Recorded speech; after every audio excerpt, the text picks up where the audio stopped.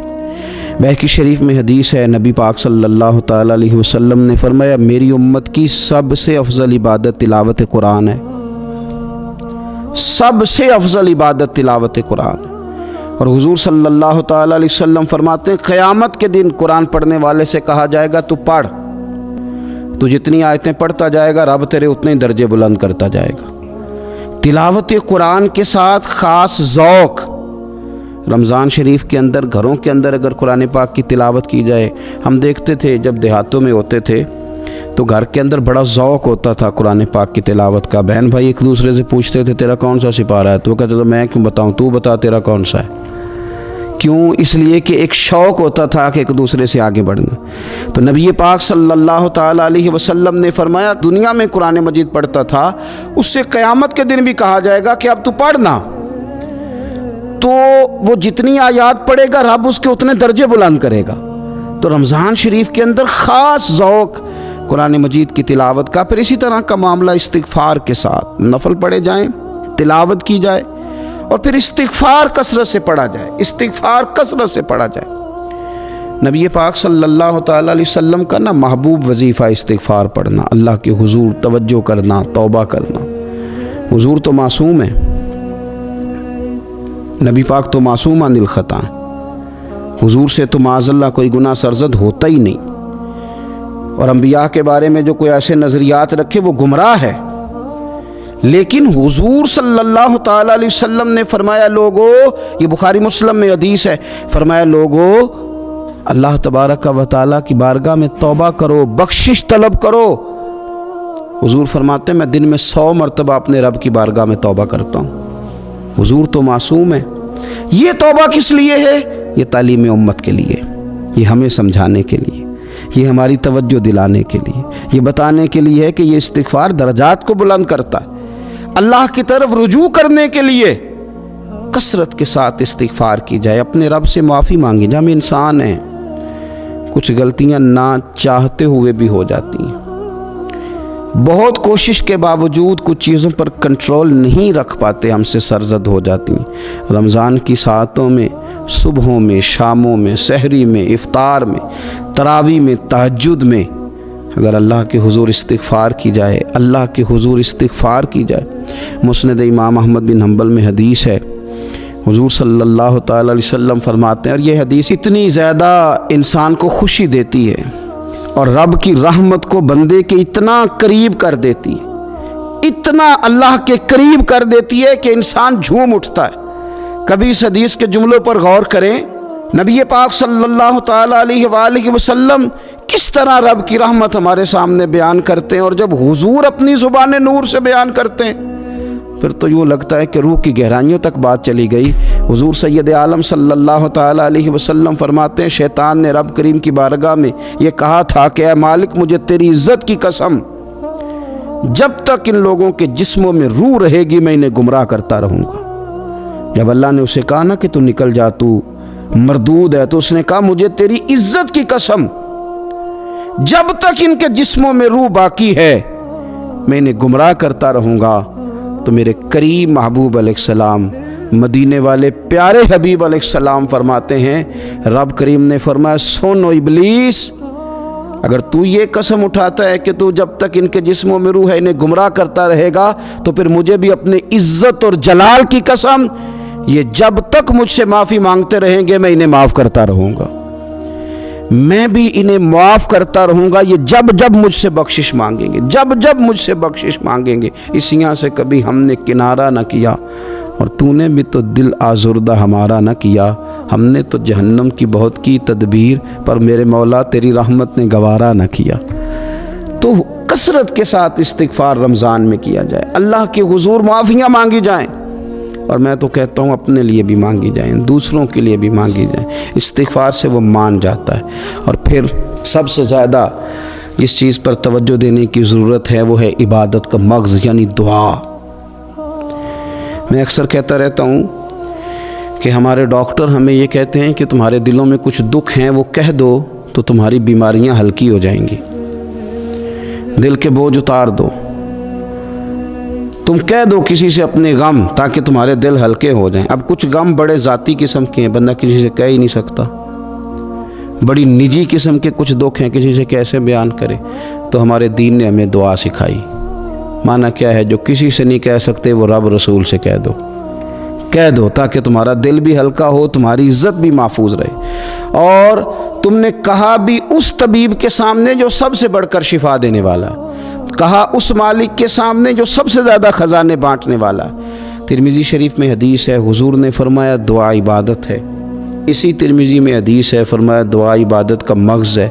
اور اسی ترمذی میں حدیث ہے، نبی پاک علیہ السلام نے فرمایا یاد رکھو رب کے نزدیک، اللہ کے نزدیک دعا سے زیادہ عزت والی چیز کوئی نہیں، اس سے بڑی اکرام والی چیز ہی کوئی نہیں اللہ کے حضور۔ تم اپنے رب سے جب مانگتے ہو تو بڑے معزز ہوتے ہو، دنیا داروں کے سامنے ہاتھ پھیلاؤ گے، دکھ سناؤ گے تو عزت میں کمی آئے، لیکن جب تم اللہ سے مانگتے ہو، مالک کے حضور کشکول طلب دراز کرتے ہو، تو اس سے بڑی عزت والی چیز کوئی نہیں۔ پھر ایک دل میں سوال آتا تھا کہ کتنا کو مانگیں، مالک سے کتنا سوال کریں، کس قدر طلب کریں؟ تو بہقی شریف میں حضور نے یہ مسئلہ بھی حل کر دیا۔ اللہ کے پیارے حبیب علیہ السلام نے فرمایا ہر چیز اپنے رب سے مانگ لو، ہر چیز اپنے رب سے طلب کرو، حتیٰ کہ نمک ہی کیوں نہ ہو وہ بھی مانگنا ہو تو مالک سے ہی مانگو۔ اللہ کے حضور عرض کرو اس کے پیارے محبوب علیہ السلام کے غلاموں، تمہارے ہاتھ وسیلہ جو آ گیا ہے مدینے والے محبوب کا، اس کی بارگاہ سے مانگو، بار بار مانگو، کئی بار مانگو، اور اپنے لیے بھی طلب کرو، دوسروں کے لیے بھی طلب کرو، امت کے لیے طلب کرو، ملک و ملت کے لیے طلب کرو۔ تو رمضان شریف کی پہلی نشست میں ایک تو ہمیں اپنی عبادت کو، اپنے نوافل کو، اپنی نماز کو مضبوط کرنا ہے، کوشش کریں قضا نمازوں پر بھی توجہ دی جائے، یہ بہت بڑا قرض ہے اور یہ ہم ہی ادا کریں گے تو ادا ہوگا۔ اور دوسری بات یہ کہ کثرت کے ساتھ قرآن مجید کی تلاوت کی جائے۔ تیسری بات یہ کہ استغفار کو اپنے اوپر لازم کیا جائے۔ اور چوتھی بات دعائیں مانگی جائیں۔ رمضان کی گھڑیاں بڑی قبولیت والی ہیں، بڑی قبولیت والی ہیں۔ افطار کے وقت جو بندہ مانگتا ہے رب اس کی دعا کو قبول فرماتا ہے۔ ان اوقات میں اللہ سے مانگا جائے اور خوب مانگا جائے، اے اللہ اس ماہ مقدس کا صدقہ امت مسلمہ کے لیے رحمت والے فیصلے فرما۔ آخر دعوایا ان الحمدللہ رب العالمین۔